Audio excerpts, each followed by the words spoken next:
এরকম সময়ে এক ১৬ বছর বয়সী যুবতী শিষ্যার আগমন ঘটে রজনীশের সেই কোরেগাঁওয়ের আশ্রমে। শিলা আম্বালাল প্যাটেল এমন একটা নাম যে শুধু ইন্ডিয়াতেই নয়, সুদূর আমেরিকাতেও পরবর্তীকালে কুখ্যাতি লাভ করেছিল।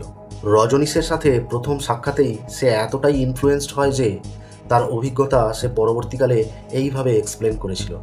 And I felt like if life ends now, I have nothing to lose.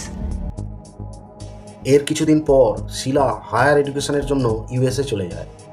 সেখানে মার্ক সিলভারম্যান নামের এক ব্যক্তিকে বিয়ে করে এবং পরে ইন্ডিয়ায় ফিরে এসে তারা দুজনেই রজনীশের মোস্ট ট্রাস্টেড ডিসাইপলে পরিণত হয়। ৭০-এর দশকের শেষ দিক থেকেই রজনীশের আশ্রমে প্রতি বছর প্রায় ৩০,০০০-এরও বেশি ভিজিটর্স আসতে শুরু করেছিল। ফলে পুনের সেই কোরেগাঁওয়ের আশ্রমে ক্রমশ জায়গার ঘাটতি দেখা দিতে লাগলো। তাই রজনীশী সন্ন্যাসীরা ভারতের কয়েকটি জায়গায় নতুন আশ্রমের জন্য আরও বড় প্রপার্টির খোঁজ করছিল, তার মধ্যে গুজরাটের কচ্ছ এলাকায় এবং উত্তরের পার্বত্য অঞ্চলে। কিন্তু সেই পরিকল্পনাগুলো পরে আর কখনোই বাস্তবায়িত হয়নি, কারণ সে সময় রজনীশ এবং মোরারজি দেশাইয়ের জনতা পার্টির মধ্যে বেশ কিছুদিন ধরেই মতবিরোধ ও উত্তেজনা চলতে থাকার জন্য একটা অচলাবস্থা দেখা দিয়েছিল। তার ল্যান্ড ইউজ অ্যাপ্রুভাল ক্যান্সেল করে দেওয়া হয় এবং বিদেশি দর্শনার্থীদের ভিসা পর্যন্ত মোরারজি দেশাইয়ের সরকার বাতিল করেছিল, যাদের মেন ডেস্টিনেশন ছিল পুনের আশ্রম। এমনকি আশ্রমের ট্যাক্স এক্সেম্পশনও বাতিল করে দেওয়া হয়।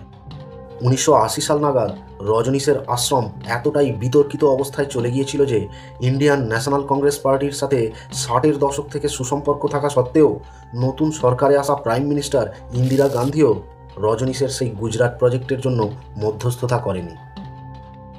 ১৯৮০ সালের মে মাসে এক চাঞ্চল্যকর পরিস্থিতির সৃষ্টি হয়। রজনীশের একটি বক্তৃতা চলাকালীন সময়ে একজন তরুণ হিন্দু মৌলবাদী বিলাস টুপে তার নিজের ওপর সেলফ অ্যাটেম্পটের চেষ্টা চালায়। টুপে পরে দাবি করেছিল যে সে সেই হামলা চালিয়েছিল কারণ সে এক গোপন সূত্রে নাকি জানতে পেরেছিল রজনীশ একজন সিআইএ এজেন্ট। দীর্ঘ প্রায় ১৫ বছর ধরে প্রতিদিন বক্তৃতা দেওয়ার পর ১৯৮১ সালের ১০ই এপ্রিল থেকে রজনীশ বেশ কিছুদিনের জন্য মৌনব্রত ধারণ করে।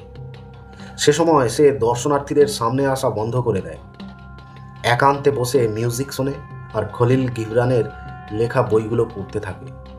ঠিক সেই সুযোগে শিলা মা যোগালক্ষ্মীকে রিপ্লেস করে তার জায়গায় রজনীশের সেক্রেটারির দায়িত্ব নিয়ে নেয় এবং নতুন নাম ধারণ করে হয়ে যায় মা আনন্দ শিলা। তখন থেকে সেই এক প্রকার আশ্রম পরিচালনা করতে শুরু করে দেয়।